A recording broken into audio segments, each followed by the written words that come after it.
We're friggin' nobodies. We're Jacob and Noah. We're friggin' nobodies. Welcome to our show. We're friggin' nobodies. We don't know much. We're friggin' nobodies. We're old and out of touch. Oh, hey, I'm Noel. Jacob, we're friggin' nobodies. I think I might have to burp for a second. There we go. Okay. That's good video. Sorry, apologies. Okay, ready? We got our 5-minute spiels ready. This is on AI, by the way. We're talking about AI. Yeah, we're wondering what to do about it. Oh, yeah. We got all the answers. Man, Okay. these shadows are crazy. I know.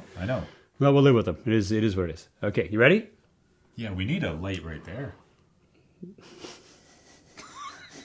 All right. If only someone set this up, maybe an AI or something. You ready to go? Yeah. All right, yeah, you got yeah. your 5 minutes. Here it goes. It starts. Talk it away. Okay. It started. Awesome. I've talked with ChatGPT, argued in fact. I intentionally said things to it that I figured would be damn near impossible to prove scientifically, but were culturally powerful enough as ideas that chances are the programmers would try and force their little chatterbox into a, let's say, difficult position to defend. It's irrelevant what it was. Just know that ChatGPT did not disappoint. It did precisely what I expected it to do. Like a Star Trek robot, it stuttered and fumbled and did its best to recite pop culture doctrine as convincingly as it could. It even got smug with me and insinuated that I may not be a morally upstanding human if I continued taking the position I was taking. The best I was able to get it to do was admit that I could hold this position and not be a bigot. Geez, thanks, ChatGPT. But it wouldn't let the possibility go without mention. It was frustrating in how predictable it all was, and I kind of feel like that about AI in general. Of course it's here. Of course there's no putting it back. And of course I'm too old and angry at change to accept it. I know it could be a powerful force for our betterment. I know it could probably destroy us, and I think in many ways that understanding it is beyond me. Part of me feels like a parlor painter when the camera was invented, writing my silly songs on paper with wooden instruments strung with high-tension bits of metal as I smack the strings and recite poetry. I'm a man out of time. Change comes so fast, and I feel like I'm from several cultures ago already. I didn't fully expect the threat to knowledge-based work, lawyers, retailers, engineers, and the like that I'm seeing now. I didn't quite consider how the trades and working with your hands in general is much more difficult to replicate, to replace. Anything with fine motor control is expensive to do by comparison. And I value working with my hands, especially now, and being able to do basic things around the house more and more all the time. I have kids, and I want them to know how to do those things and how to use AI as well. We have to have discussions about how to do this morally, how to let it help you but not inhibit your own creativity or ability to think and remember. I have to find some way to teach them how to use it and how to understand what it does, even though I'm not there myself. Personally, though, I feel a strong push to go the other way. I stubbornly insist on recording with my hunks of wood to use my non-adjusted voice slightly out of key and to animate with my horrendous childlike drawings, because no AI would ever include my particular way of being mediocre. I feel an impulse to go more and more primitive. I feel a call to prove I'm an animal and not a machine. A lot of music I hear on the radio sounds more and more false to me, more and more like it came straight out of a computer, and I want to run the other direction. So while I embrace AI on many or some levels, I also resist it on an artistic level. I see no good reason to let AI take over the arts, arguably the best part about being human. I don't want AI versions of Bon Scott singing songs from Back in Black, which a friend of mine sent to me the other day. I don't want us to program a computer to imitate things we imagine. I want us to clumsily bring what we imagine into existence. I like screw-ups. I like the dirt. And I like that we are imperfect animals and not machines. I know. I'm still just a man out of time. Our tools impact who we are, and my tools are old. So are you, bud. That's it. So am I. Much less than 5 minutes. It's not that much less. It's a minute less, which is a fine amount of time. Sure. All right. You ready, sir? Yeah. Timer up, buddy. All right. That's the start button? I might get my vision going here. Okay. And say when. rock. Okay. So I'm going to be a pedantic dick right out of the gate. We don't have any artificial intelligence yet. What we have is a whole pile of algorithms, and algorithms scare the hell out of me. More specifically, the people making the algorithms scare the hell out of me. I'm not entirely confident there's a solid understanding how the information being fed into the programs is being processed. I don't think it's a major concern because the results are good enough to work with, and this scares me. I grew up in the Cold War because I'm old. You did too. There were movies about nuclear war, the constant low-grade threat of communists, nuclear winter, and then the Berlin Wall fell and the USSR disbanded. You don't have to thank us. It was a duty of every member of Generation X to fix the screw-ups of their parents. That said, the main troublemakers in the Cold War were limited to 2 childish superpowers and 1 catastrophic device, which makes for a penultimate problem, but one that's easy to identify and focus on. So childish solutions were spitballed and agreed upon. We had mutually assured destruction and restricting problematic neighbors from acquiring said weapons, and making smaller, more palatable bunker buster bombs, essentially splitting the larger issue into multitudes of smaller, less world-ending conundrums, and then claiming that the whole thing really wasn't all that bad anymore. We soft-pedaled around the problem of nuclear weapons, and it lives with us still. And that pickle was reasonably straightforward. Nuclear weapons blow up real big, and the damage is immediate and visceral. Most nations, normally, and in my opinion, reasonably, are actively against getting their own citizens killed. This is why algorithms scare me. I don't think any of the corporate creators of these programs have a visceral incentive to act in a beneficent manner. And in this case, beneficent manner is a very low bar of not fucking up people's lives for the sake of a few bucks, let alone ideological goals. There are too many damn people with the means to create or adapt these pernicious little programs into whatever suits their fancy, whether it's sifting data to find potential buyers for questionable anime seat covers, or figuring out which postal codes are likely to harbor folk receptive to radical propaganda. I'm at a loss to predict what nefarious outcomes are coming down the line, nor can I truly imagine the scope or variety of damage such a social tool could inflict. When Facebook reared its head, I didn't bother signing up, because I kept in touch with my close associates via landline and mail that required postage. I didn't see the need to broadcast my whereabouts to the world or to be in immediate touch with schoolmates of passing acquaintance. I had no idea what effect that platform would have on our social fabric, any more than I saw what a terrifying Big Brother would turn out to be. How could I? How could they? We have yet to rein in these monopolistic monsters or really understand just how much direct effect they've had on our ability to make sense of the world, whether through information they offer or information they decide to hide. These entities are no longer a fancy Rolodex or a digitized yellow pages for your computer. In a little more than 20 years, they have been monetized into becoming something vast and threatening and not truly understood or controlled, either within their structures or without. So what is an old man to do to gird himself against the manipulations of charming chatbots or photorealistic news reports? Grow wiser, faster to the fluctuating landscape of internet manipulation and disinformation? Unplug entirely and live in the woods like a hermit? I think you talked about that. Yeah, sounds like fun. Yeah, it's starting to sound a lot more fun. When I was a child, I didn't truly understand the threat of nuclear annihilation, but I knew it was there. I was helpless to address the issue. It was relegated to the long list of awful things to be endured. As part of existence in the modern world, it was up to you to seek joy elsewhere. In my dotage, I'm hoping wisdom isn't just a grim gimmick, to recognize the horror that has to be endured and knowing that there's always more, and they must be endured as well. So in short, nuts to social media, nuts to nuclear war, and while I'm at it, nuts to the upcoming AI apocalypse. I'm not in favor of any of them. 43, man. Better than me. All right, good job. I really like how we've turned this into a goal to hit that 5-minute mark. The content doesn't matter. You fail if you don't get 43 closer. seconds, beat you by a minute, buddy. Must be a better speech then. So, first of all, we're going to have to take a small break and pause for our... Word from our sponsor? Yeah, word from our sponsor. Yeah, that's it. Yeah, so let's hear what they have to say. Word from our sponsor. I'm going to roll the clip. Roll the clip. Roll it. Okay, rolling it.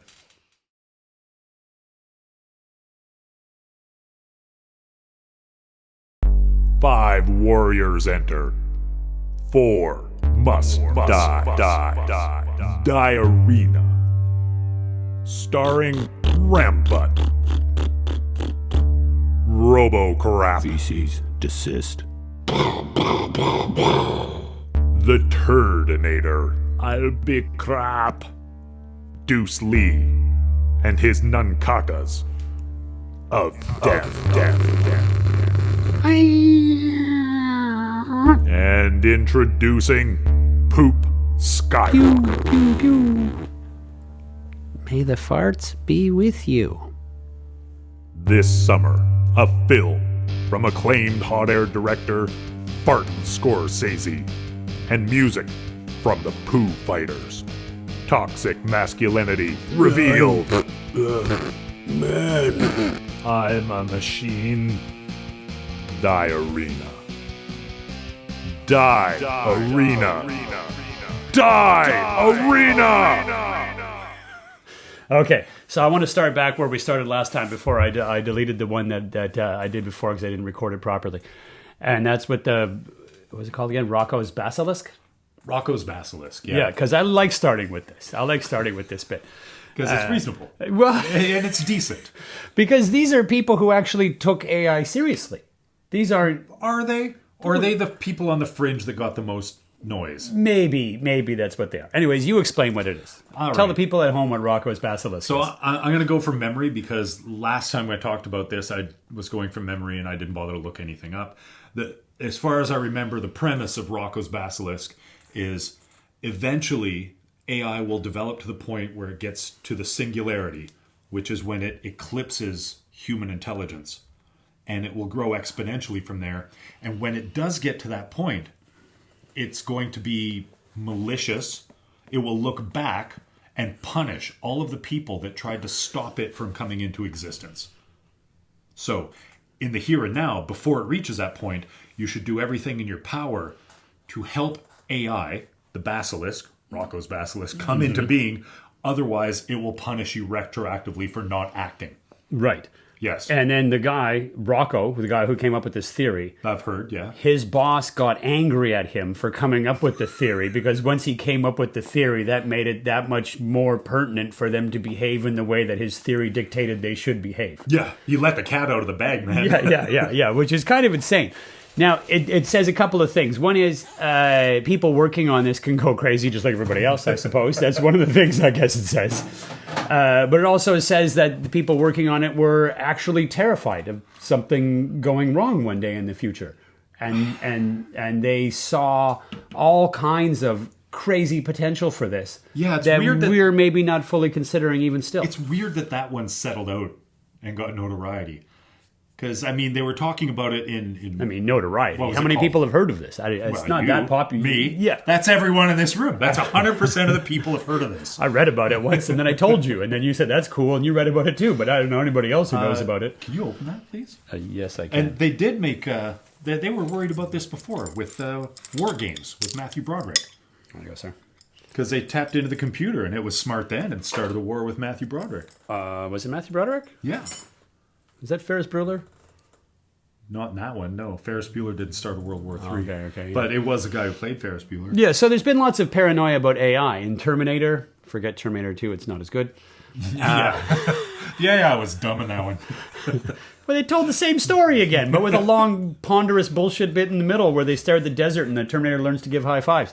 Yeah. But it's the same story otherwise. Anyways, there's a bunch of these AI movies, and almost every single time I can think of, it turns out bad. Yeah. We have continually Well, yeah, I mean, imagined the bad side of these things. That's not a fair premise on account of... Well, what about Her? It didn't turn out bad in Her. It turned out bad in Her as well, yeah. No, it didn't. Yeah, it's a pretty creepy world, man. It's a creepy world, but everybody fell in love with her, and they all got a nice companion. It sounds horrible. Yeah, it does. The thing is are all the stories horrible because that's how we figure it's going to turn out? Or are all the stories horrible because we're already training ourselves to watch out for what could go wrong with it, and we do that through stories, and the chances of it not turning out horrible are greater now because we've prepared ourselves by telling There's a third option as well. these types which of stories. They're movies. You need an antagonist, Why would very rarely would you make? Well, they made the Iron Giant the protagonist. Movies are not just movies, and there's no such thing as No, I understand, but if you're going to market something, you want an antagonist that's going to be engaging and threatening. and there's nothing symbolism is not just that. So, well, let's go back to the 80s then. Kit was an AI. Yeah, that there's was a good benevolent. AI. There's a good AI. Yeah, okay. there's Car one. was not. Car was evil. So was the one in Short Circuit, for that matter. That's right. Yeah, they had a Did no disassembly. racist friend, but other than that, they were all pretty good as far as I could tell. God, that was a horrible movie. Yeah, Either way, I don't know that there's necessarily something to really worry about here. There's some funny things that have happened, like I said with ChatGPT. It's programmed by people to behave a certain way and have its own ethic Yes, that's that- kind of designed around the people who programmed that it. chat program that they put on the internet that within 48 hours was incredibly racist and vicious because it spent all its time talking to people on the internet. Or to Google Gemini when it was making those AI images, and You they're did like, tell me about that. show me the images of the founding fathers, and like George Washington is black, and then Nazi soldiers that are black and Asian and Native and all these types of things. And it was not only programmed to include diversity in all of these images, it was programmed to not be able to admit that it was programmed to do that. Yeah. That's pretty messed up. Now, luckily, it's so hilarious. foolish that nobody could take it seriously. It's just a series of bad jokes. When I read over it, when I first saw the news on that thing, I was looking at Twitter, I guess is where I first saw it. And the people who were posting about it seemed to be right-wingers who were being very reactionary about it. So I immediately went to a left-wing source to read the news to see a more toned-down version. So I went to The Guardian because I was like, yeah, The Guardian, if something's overly woke, they're going to be super happy about that. So so they'll probably defend it, right? And I went on, and sure enough, that's where I got my information for it. They're the ones who informed me that it was programmed to do these Yes. things. And that's right. I didn't get the information from the Daily Wire or someplace like No. that. I got it from a left-wing source. Because they put the AI out there as a tool. And Yeah. the first thing, the creeps, the weirdos, the sickos, they're going to get a hold of that tool. And they're going to, use it to do whatever weird, creepy, and sick things that they want to do. Mm-hmm. You have to write in some protections. But In theory, you have to write in those. You're supposed to write in the protections, but the people that are programming it, I mean, you brought this up at the beginning of your talk. You're worried about them, I absolutely am. the people who are programming these things, and the biases that they might include. Who made it, Gemini? That's a Google one, that particular one. That is upsetting. Because you're not interacting with it, and it's not intelligent. It's just a pattern recognition machine. Mm-hmm. And they're saying, we want this output. And they're not sure what's making that output happen. But as long as they're getting it, they're fine. What do you think the chances are that in 40 years, people like my children or their kids will turn to AI and not have another source to compare it to? So when they ask for a piece of information, if that information is biased in some way, they're just going to trust it at that point in time because AI is where you get your information. Gosh, the cynical part of me says we do that anyway. Because I don't necessarily trust it. I use it as a test to see what it's going to say. Yeah, the other issue I had is I first immediately thought of 1984. And what are they going to do? Throw all the books down the memory hole? Like just get rid of it all? Yeah. And then just run on AI? Yes, they will. don't I'll say yes. And I don't think they have to. As long as you have something plugged in that you can just access immediately, humans aren't going to go read a book unless they have... You think they'll still have hipsters in the future? Because they'll read books.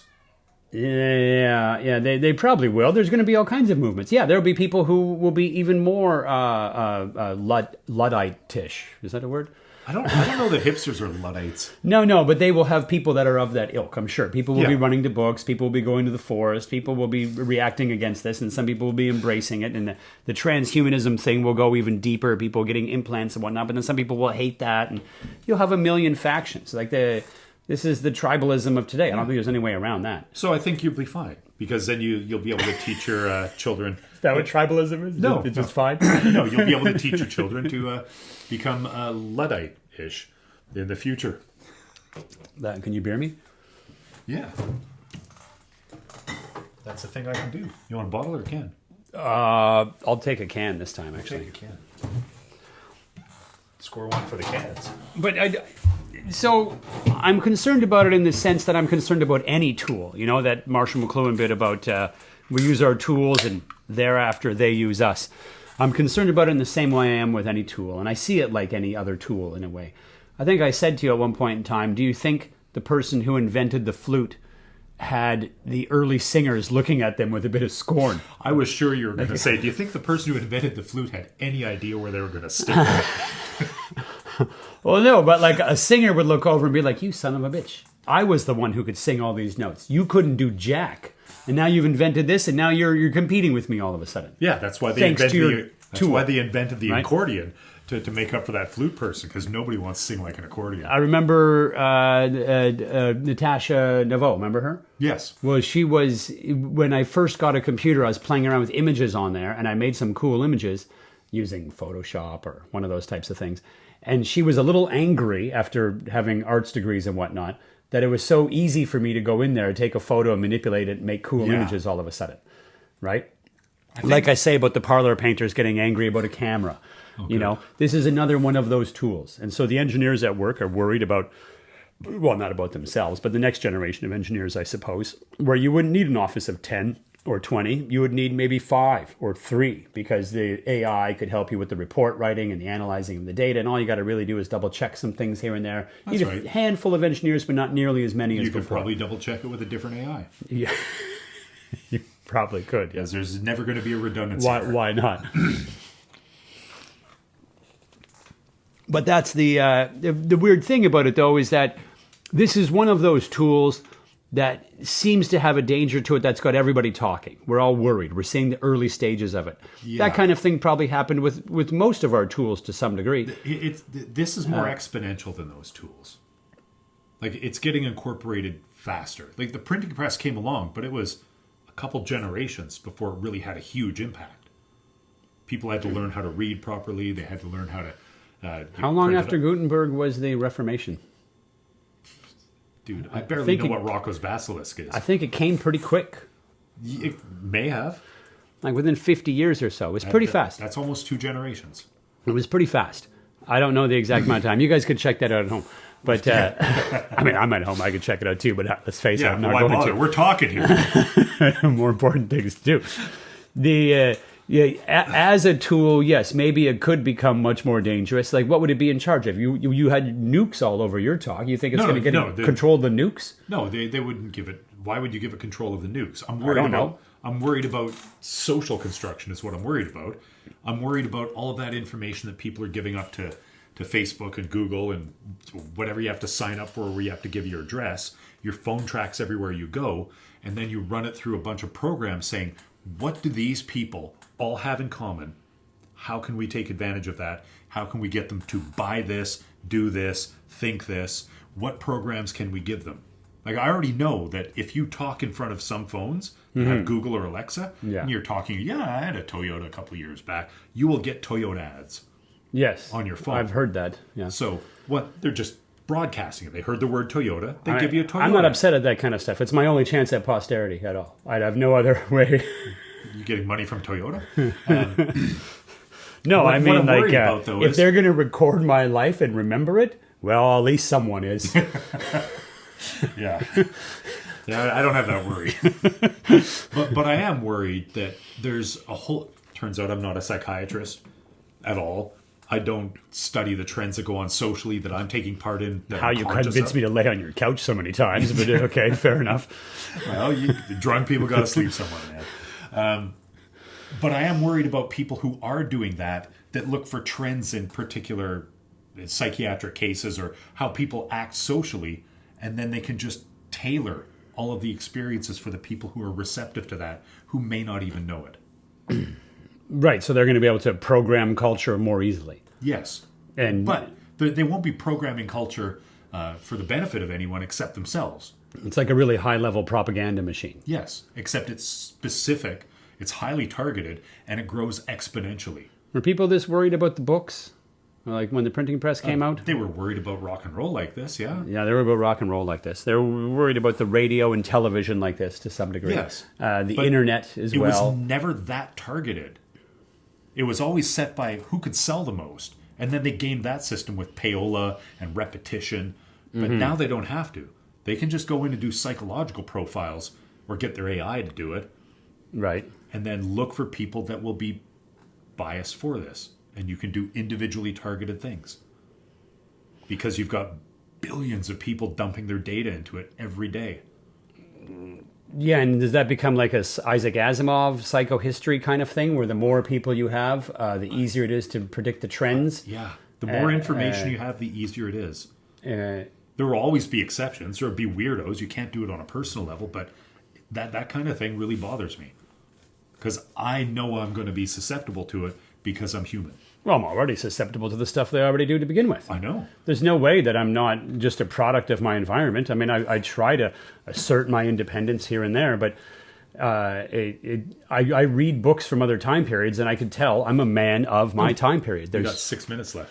That's plenty of time. Okay. Yeah. There's no way I'm not a man of my time period. It's clear as day to me, and everything I do and think and speak and read and the way I behave, no matter how much I read books from other time periods, I still have that same issue. Right? Yes. I've been programmed by the culture around me, as will each person in the future as well. You're right. But once you let's talk about it quickly from a music perspective, where you inundate the airwaves with music that is going to be popular because everybody listens to it.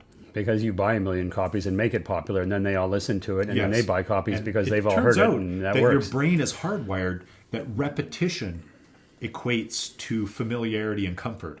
So if you hear it again and again and again and again, Right. then your brain says, okay, I know this. I'm cool. I can relax. I'm good.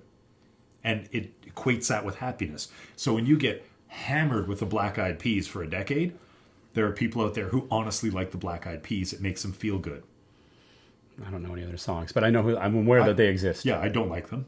Okay, fair enough. I had to listen to a lot of them, and I didn't want to. And I didn't go out of my way to listen to them, so I only got a little bit, and I thought, this is terrible. And every time I heard it, I thought, this is terrible. But I don't listen to the radio, so I didn't hear it every day at work or on my commute. Well, you started to like it more after hearing it so much? No, you No, didn't. You didn't. but I know it. I know the songs because it get burned in your head. Right, but you were fighting against it because Yes. you happen to be that kind of a person. Exactly. Right? But those kind of people, they're going to sell alternative media. You were actually more likely to not like it just because it was popular, regardless of what maybe... Oh, geez, what happened to our show? Oh, there we go. It's still okay. working. Okay. We got it. Almost regardless of that, the fact that they're playing it so much is probably made you not like it more. Well, that's cold comfort. Because as Because you like being grumpy. Well, I am grumpy, so I have to be. But you said yourself, we're a product of our environment. Yeah, yeah. And if that environment is so easy to change, I have to live in that environment. Yeah, well, there's going to be a lot more than one of these AIs out there. There's going to be a ton of them. Oh, I know. And people are going to be fighting for how things are going to go. And they're going to be fighting. There's with going to the be AI. piles and The only piles thing of I them. can hope for is the algorithms will be pitted against one another and they will just self-corrupt. Okay. Well, less than 3 minutes, so solution Oh, time. yeah, we got this. Solution time. So I'm going to go back to what I said last time, the one we're not putting out because it applies to the episode from 2 weeks ago, which should have been one, but I'm thinking 2 weeks. We'll be lucky if we get one of these every 2 weeks. No, you'll be lucky. But but the number one thing, which I think applies to the last one as well, too, which was the something about the growing cultural divide and how do we fix that?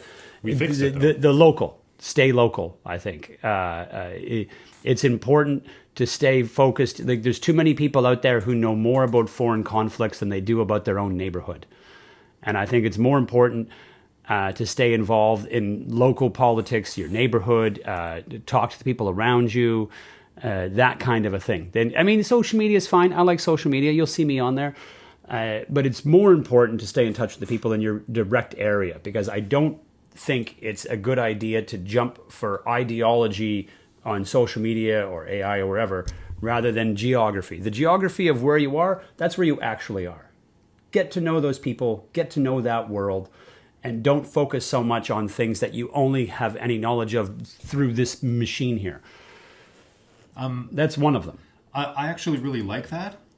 And the beautiful thing about dealing with people directly is you'll quickly find out that you're wrong all the time. Yeah. They're wrong all the time. And it's okay to be wrong. It's a lot harder to be a dick. And eventually you'll find some sort of common ground on which you can work, which is way better than just shuffling off to a different part of the internet where 100 people tell you you're right.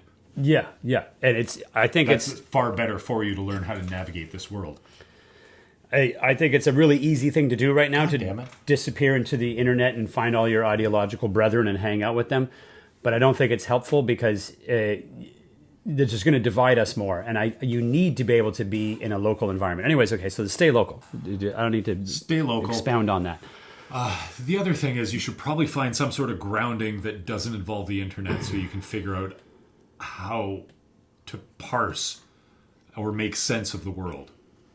Because it can be very difficult to make sense of the world if you're going to the internet to find answers. Yes. Especially if you're going through one of the major media sources that are curating your answers for you. Make sure you stay the master of your tools. Don't let them control it's a you. tough one. Don't let them control you. And when you fall into that trap, when you're spending more time living in that world than in the one that is actually around you physically, the tools have won.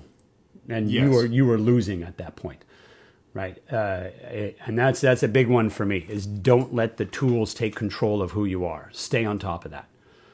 Yeah. I only kind of half mean any of these things I'm saying. So does that we're solve already it? at 30 minutes. Oh my God, that solves It it. better solve it because Yeah. we're done. Okay, Yeah. so that's it. It's solved, 100%. No more questions. See you next week. Cheers. Maybe 2 weeks. Probably next week. Right, it might be 2 weeks, but okay. Cheers.